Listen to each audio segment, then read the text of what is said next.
Assalamualaikum warahmatullahi wabarakatuh.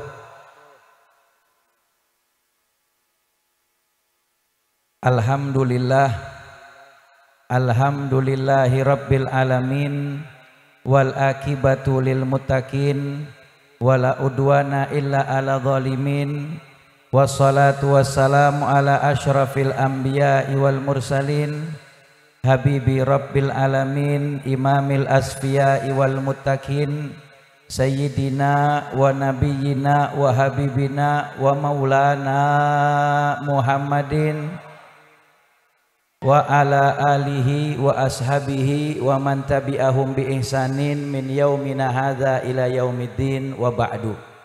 Rabbi israh li sadri amin. Biar kompak. Rabbi israh li sadri amin.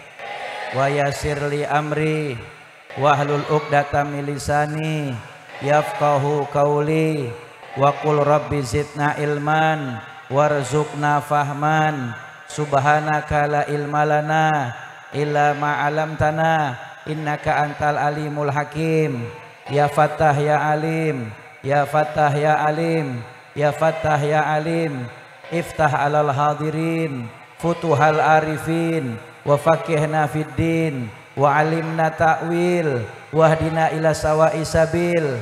Allahumma inna na'udzubika min ilmin la yanfa wa qalbin la yakhsha wa amalin la yurfa wa du'ain la yusma wa na'udzubika min haula'il arba. Wa sallallahu ala sayyidina Muhammadin nabiyil ummi wa alihi wa sahbihi wa sallam walhamdulillahi rabbil alamin. Hadratul muhtaramin wal muhtaramat, segenap jamaah kaum muslimin wal muslimat, jamaah peringatan atau perayaan Maulid baginda Rasul Nabi Muhammad sallallahu alaihi wasallam, Masjid Jami atau Fiqiyah yang insyaallah kita semua senantiasa dirahmati dan diampuni segala dosa kita oleh Allah Subhanahu wa taala.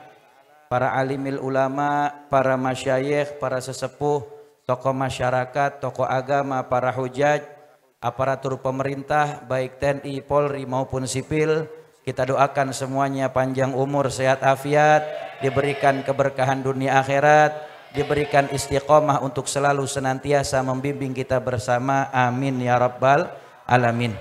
Wabil khusus yang sama kita hormati dan kita muliakan Ketua DKM Masjid atau Fiqiyah Kiai Haji Hasbi Daman beserta seluruh jajaran yang bertugas, kita doakan dipanjangkan umurnya oleh Allah Subhanahu wa taala, sehatkan badannya oleh Allah Subhanahu wa taala, diberikan istiqomah untuk selalu senantiasa berjuang di jalan Allah Subhanahu wa taala. Amin ya rabbal alamin. Hadir bersama kita ada ilallah Al-Habib Umar bin Abdurrahman Al-Bahar, kita doakan panjang umur, sehat afiat, diberikan keberkahan dunia akhirat, diberikan istiqomah untuk selalu senantiasa membimbing kita bersama, amin ya rabbal alamin.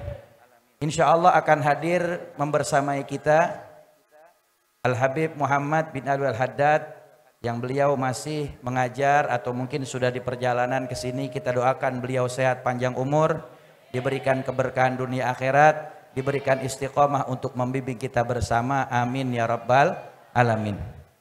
Sama kita hormati dan kita muliakan Al-Ustadz Dr. Andes Kiai Haji Zamhari, Al-Ustadz Dr. Andes Haji Hasanuddin Mahmud, Al-Ustadz Dr. Andes Haji Muhammad Fatullah MPD, Al-Ustadz Haji Mahrus, Al-Ustadz Haji Mursali Husain MA, Al-Ustadz Haji Muhammad Taufik Hidayat MH, Ketua RW 05 Ustadz Ahmad Syekhu SAG, serta segenap para alim ulama, para tokoh yang insya Allah kita doakan semua panjang umur, sehat afiat, diberikan keberkahan dunia akhirat, amin ya rabbal alamin.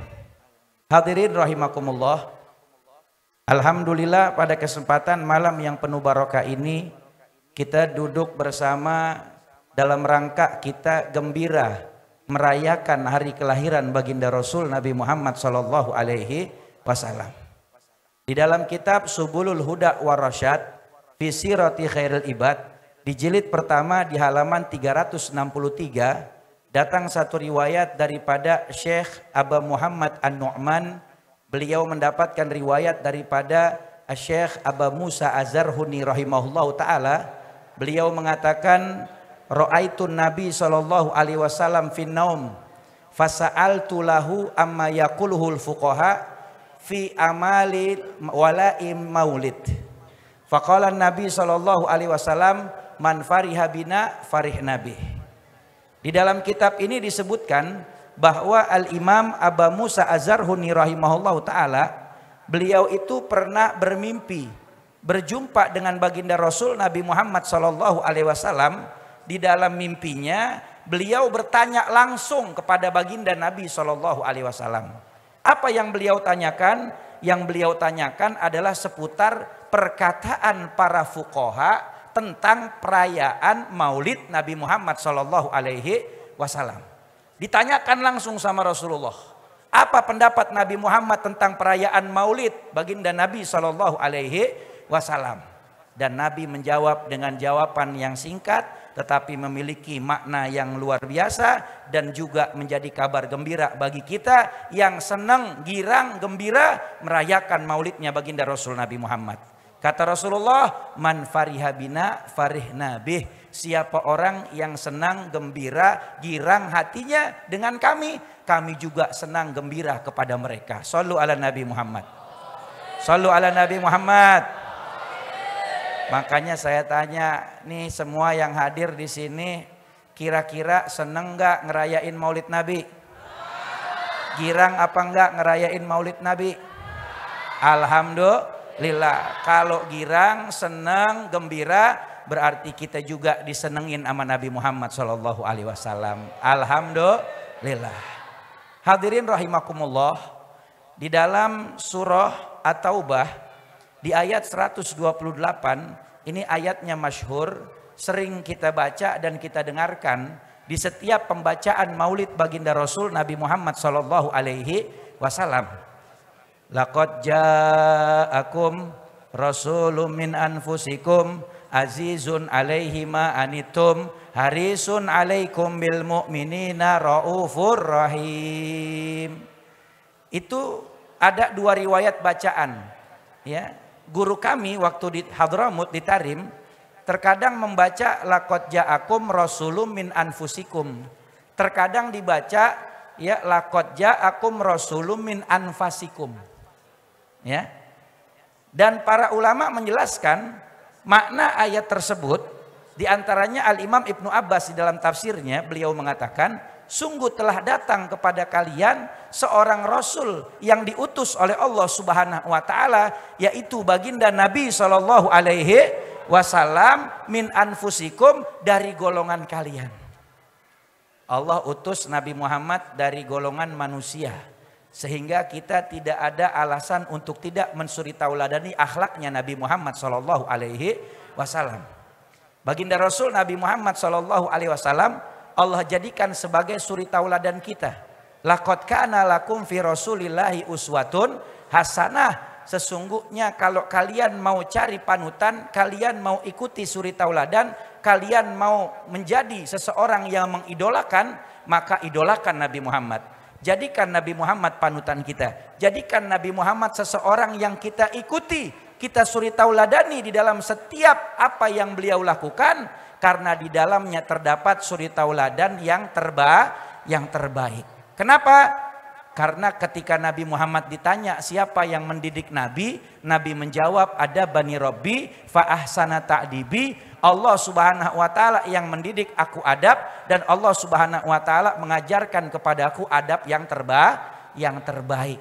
Jadi baginda Nabi Shallallahu alaihi wasallam Allah utus kepada kita, kepada seluruh alam, untuk kita mensuri tauladani baginda Nabi Shallallahu alaihi wasallam dalam setiap kehidupan kita.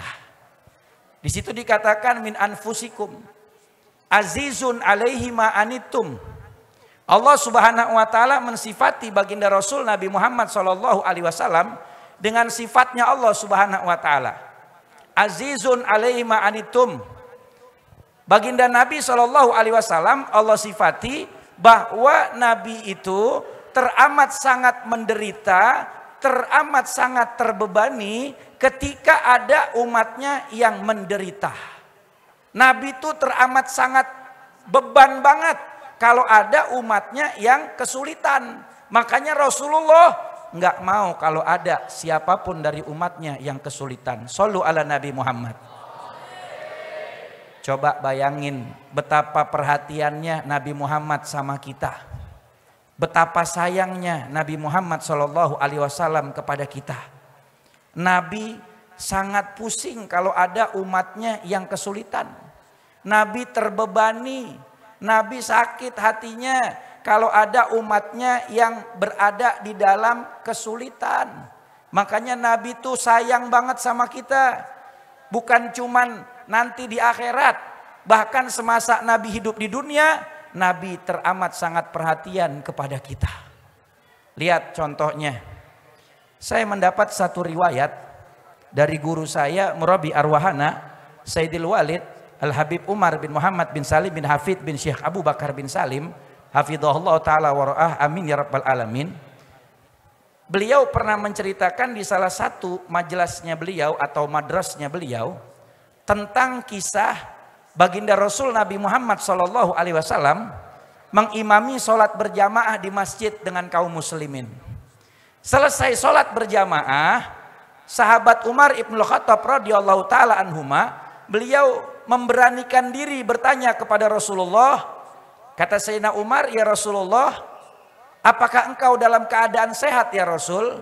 Maka Nabi SAW menjawab, ya, aku sedang dalam keadaan sehat wahai Umar.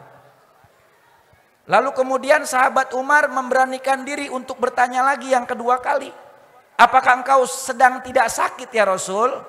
Maka katanya Nabi Muhammad, saya tidak sakit ya Umar, saya sehat. Sampai ditanya 3 kali sama sahabat Umar, ya Rasul, tapi mohon maaf, minta izin, minta ridho sebelumnya. Sepanjang sholat, bukan cuman aku yang mendengar, tetapi yang lain juga mendengarkan. Ada suara bergeseknya antara tulang dengan tulang di badanmu ketika engkau sedang sholat. Apakah engkau sakit ya Rasul? Maka kata Rasulullah, tidak ya Umar. Suara yang kau dengar itu bukan suara gesekan tulang dengan tulang, tetapi suara bergeseknya batu-batu kecil yang aku taruh di dalam sabuku untuk mengganjal perutku karena sudah berhari-hari tidak masuk makanan. Shollu ala Nabi Muhammad. Pikirin hadirin, Nabi lihat, berhari-hari perut Nabi nggak masuk makanan. Sahabat mendengar itu menangis. Dari sini kita bisa lihat akhlak Nabi SAW.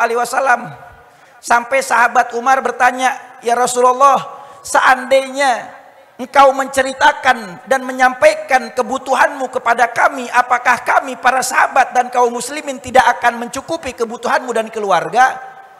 Lalu Nabi menjawab, ya Umar, ketahuilah aku yakin seandainya aku memberitahu kepada kalian, maka kalian pasti akan mencukupi segala kebutuhanku dan keluarga. Tetapi biarkan ya Umar, aku ridho dengan keadaanku seperti ini.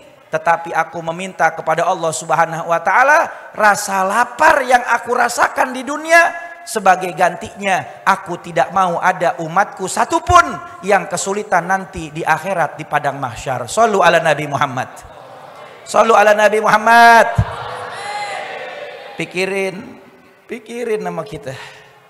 Bayangin Nabi SAW rela kelaparan di dunia. Seandainya Nabi minta dunia beserta isinya, Allah bakal kasih.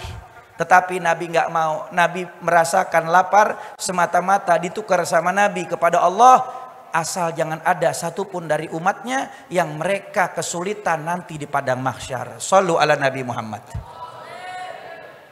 Tanya diri kita, bagaimana kecintaan kita kepada Nabi Muhammad?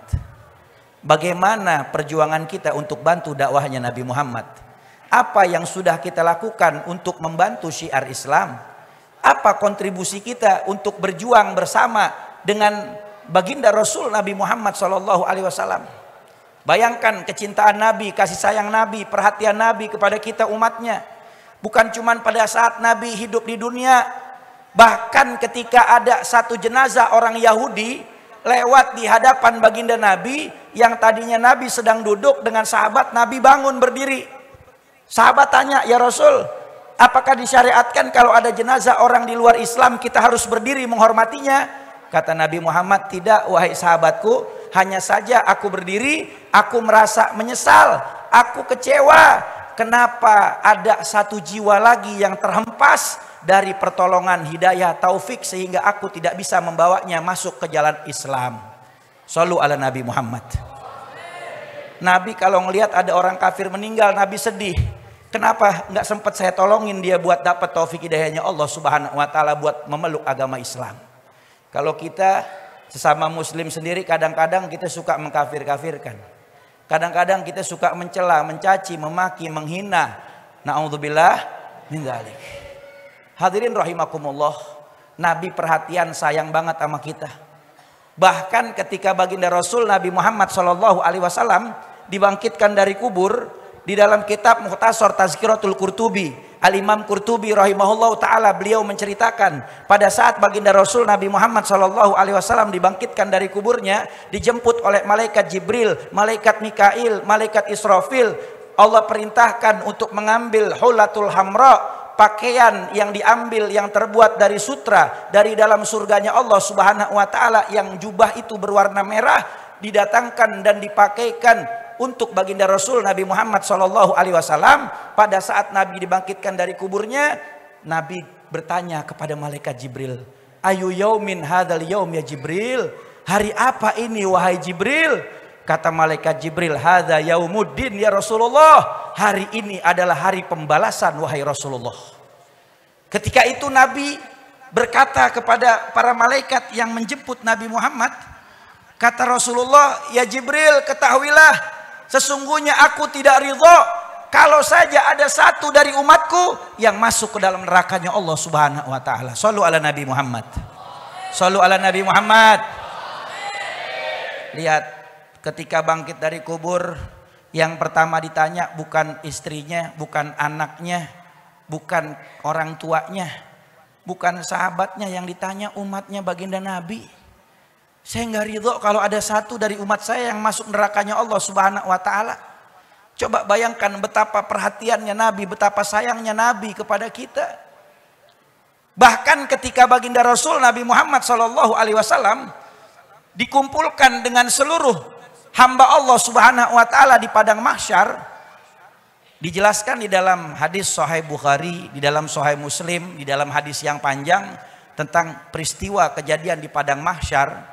Ketika pada saat manusia dikumpulkan di padang mahsyar, ketika itu matahari seukuran sepenggalah di atas kepala manusia.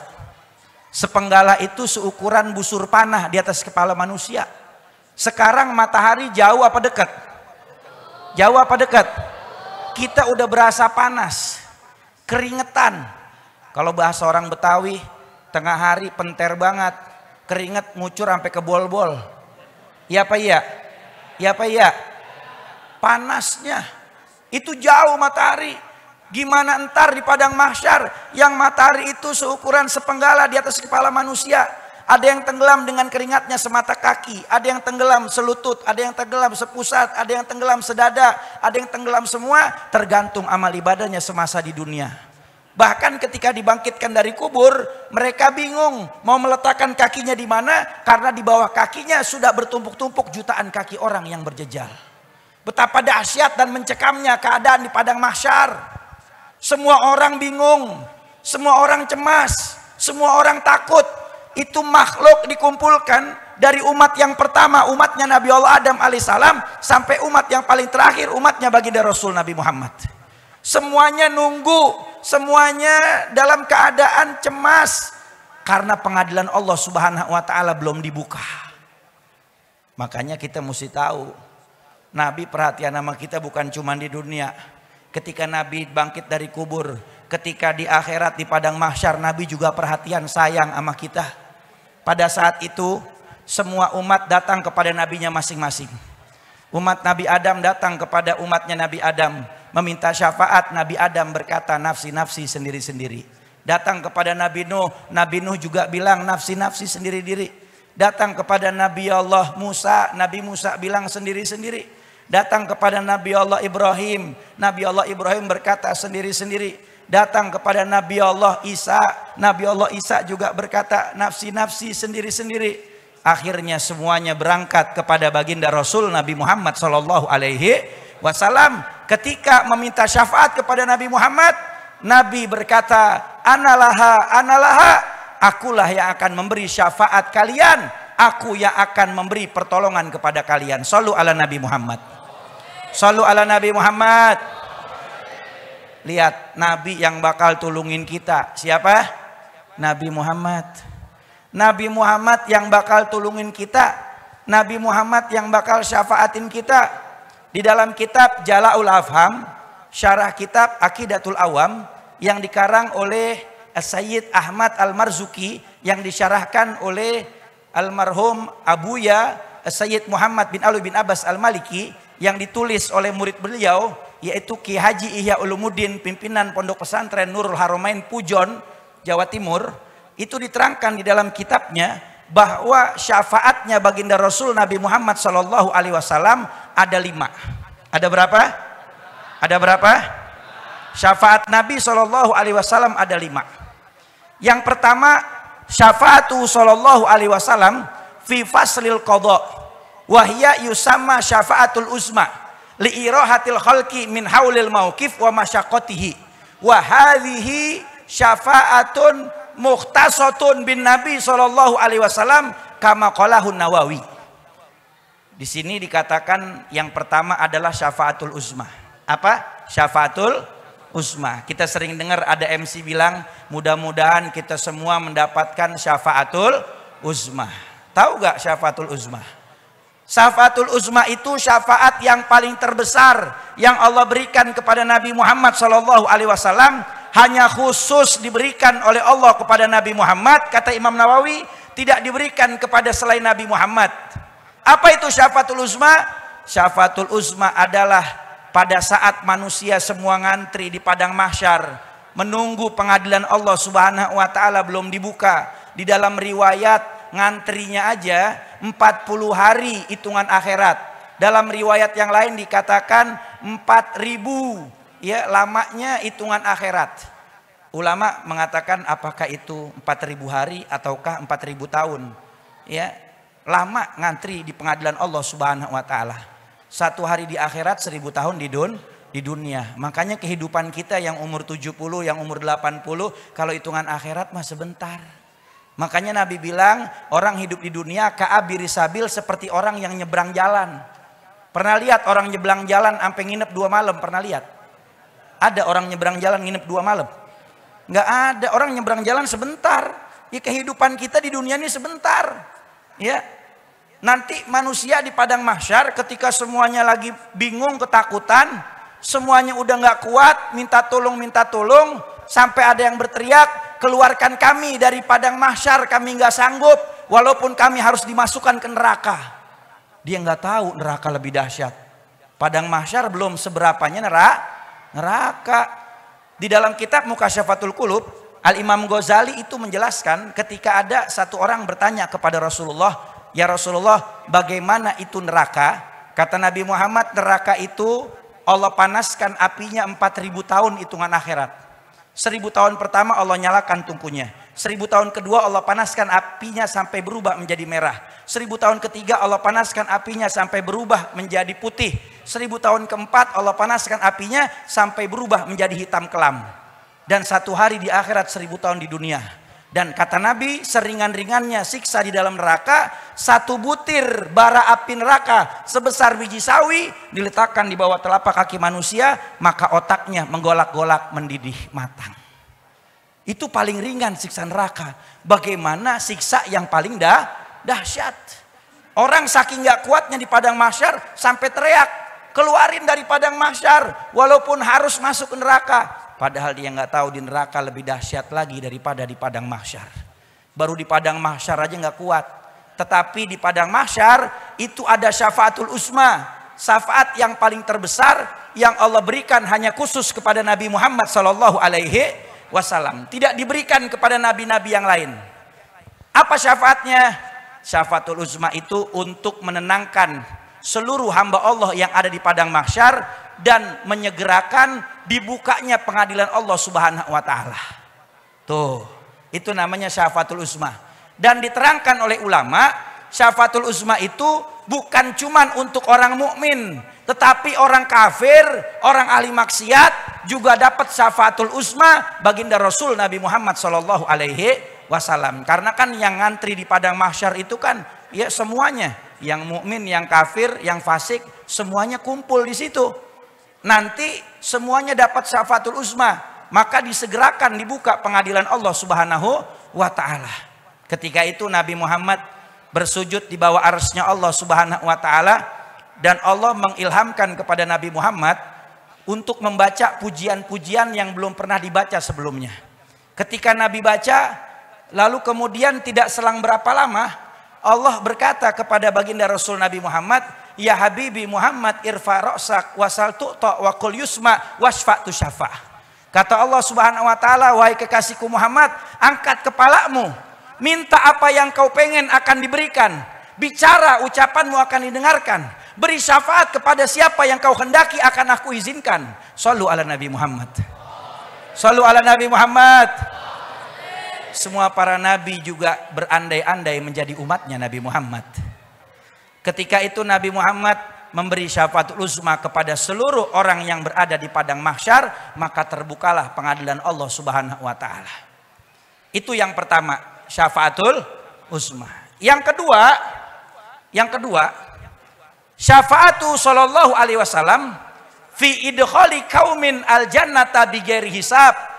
Wa qala Nawawi wa hadhihi muhtasatun bin Nabi sallallahu alaihi wasallam.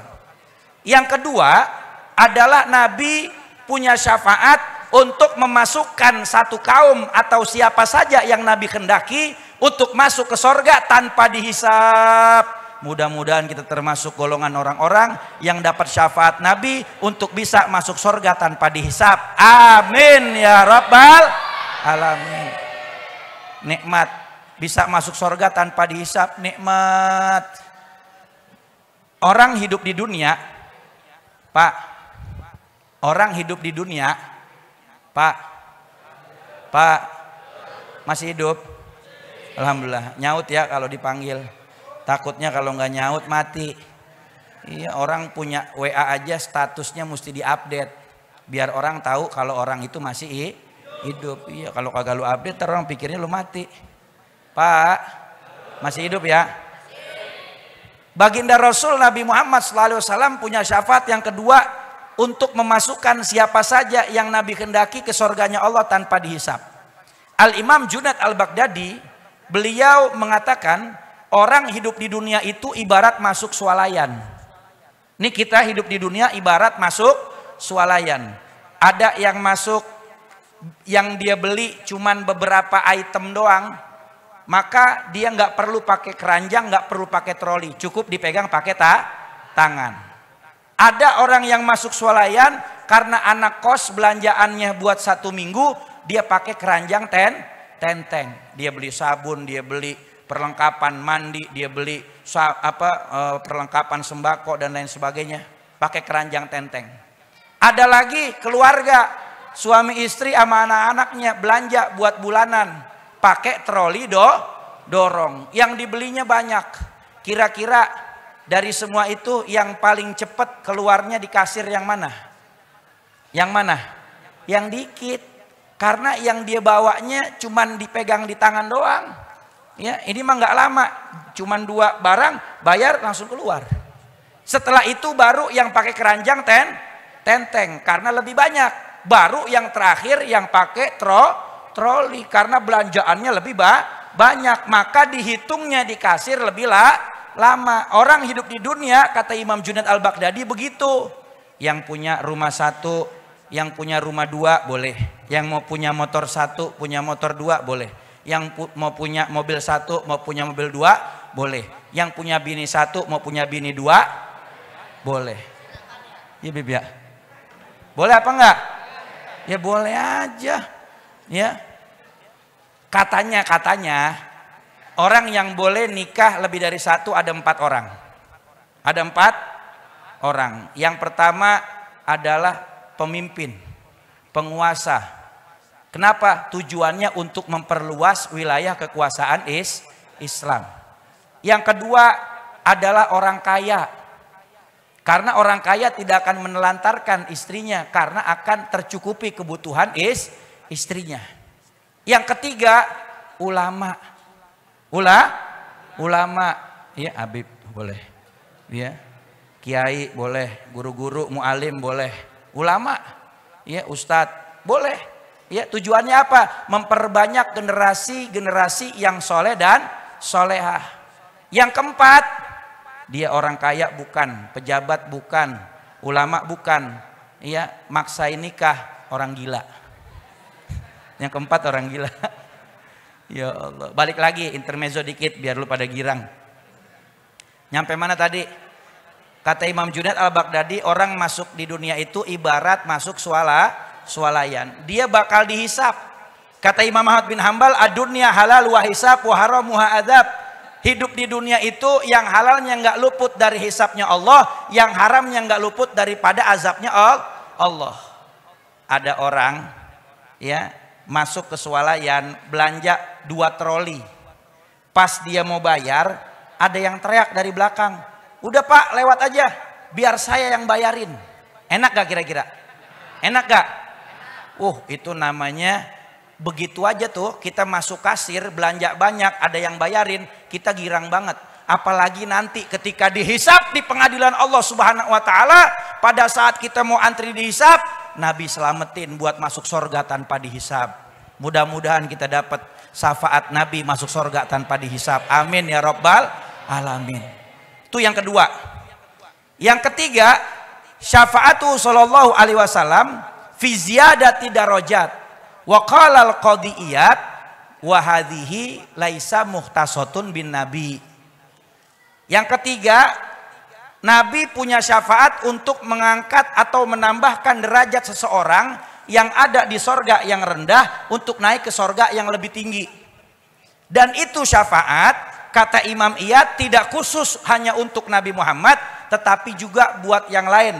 Orang-orang soleh, para ulama, orang-orang yang dekat dengan Allah Subhanahu wa taala, para nabi dan rasul, maka mereka bisa memberi syafaat yang ketiga, yaitu mengangkat derajat yang ada di sorga. Dasarnya apa?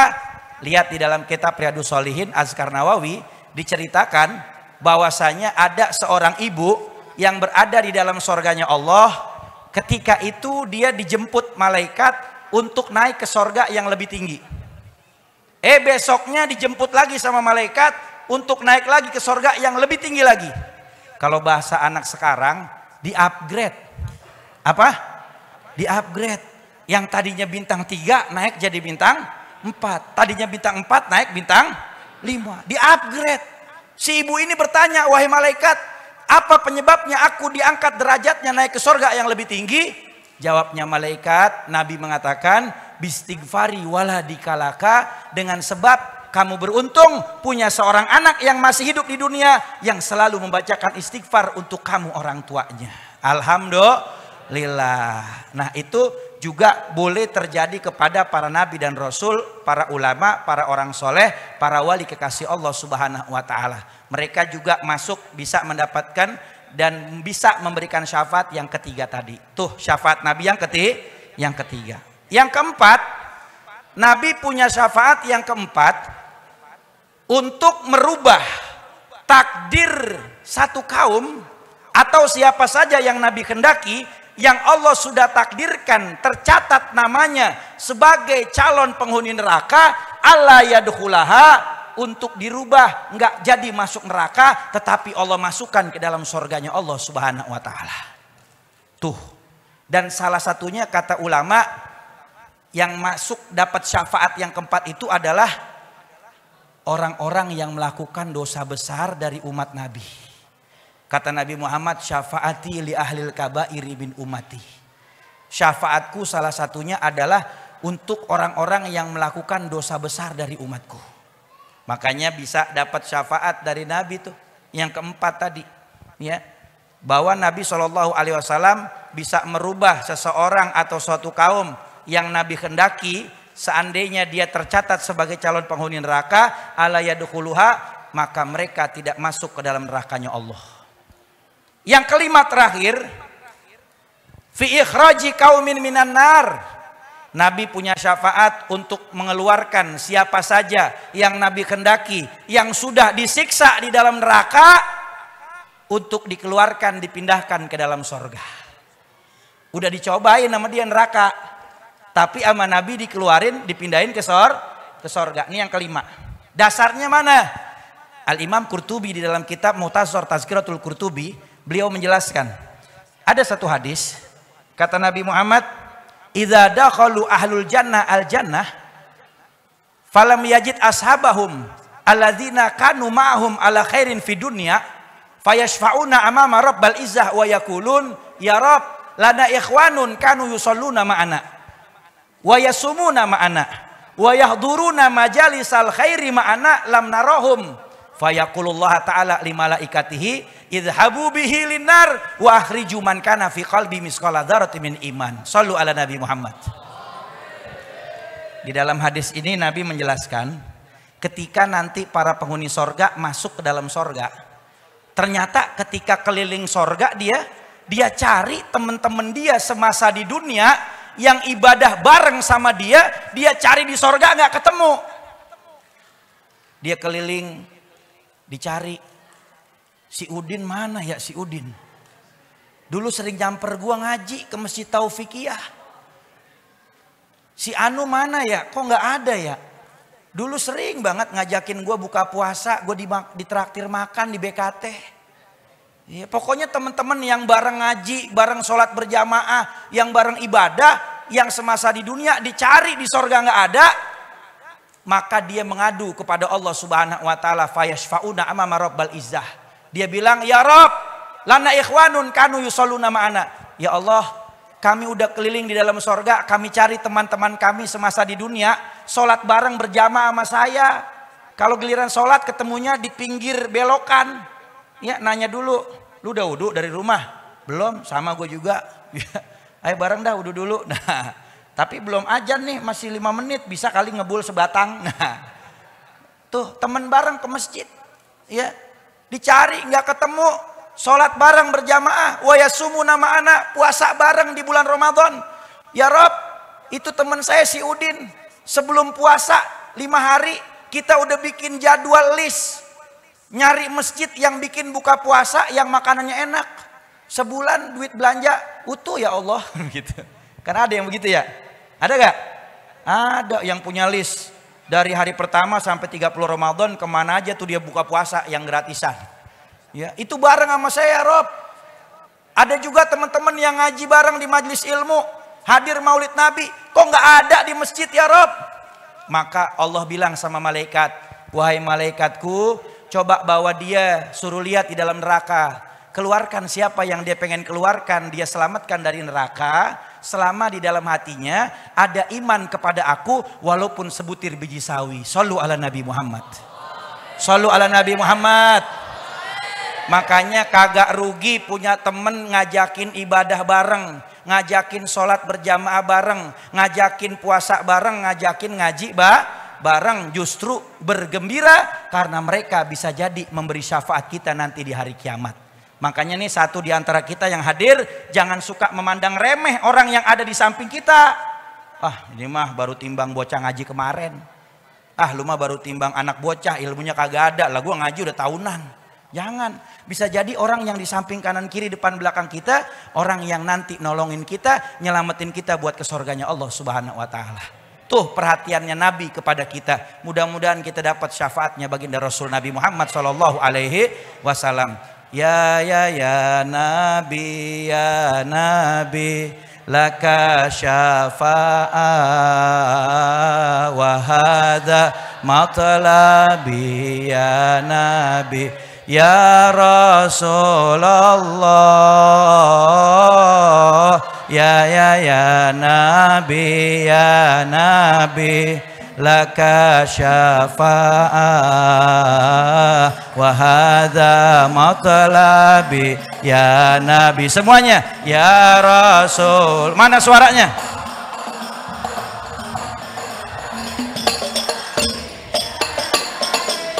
laka syafa'a wa hadha matlabi ya nabi antal murtaja yauma ziham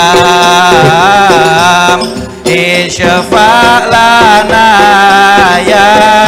ya khairal anam antal murtaja yauma ziham isyafa' lana ya khairal anam. Angkat suaranya. Isfa' lana ya habibana. Angkat suaranya. Isfa' lana ya habibana. Laka syafa'a ya Rasulullah ya Nabi ya Rasulullah ya Nabi laka syafa'a wa hadha matlabi ya Nabi ya Rasulullah ya Nabi laka syafa'a wa hadha matlabi ya Nabi. Mudah-mudahan kita mendapatkan manfaat malam hari ini dan kita bisa juga pikirin sampai di rumah betapa besarnya kecintaan Nabi, kasih sayang Nabi, perhatian Nabi kepada kita, dan balikin ke kita pertanyaannya, kontribusi apa yang udah kita berikan untuk Nabi Muhammad. Sekian dari saya, dan pada akhirnya saya tutup pakai pantun. Jangan lupa dicakepin ya. Ya. Anak itik dikejar tikus, larinya ke atas loteng, panitia ambil plastik buat bungkus, habis dibungkus tinggal ditenteng. Assalamualaikum warahmatullahi wabarakatuh.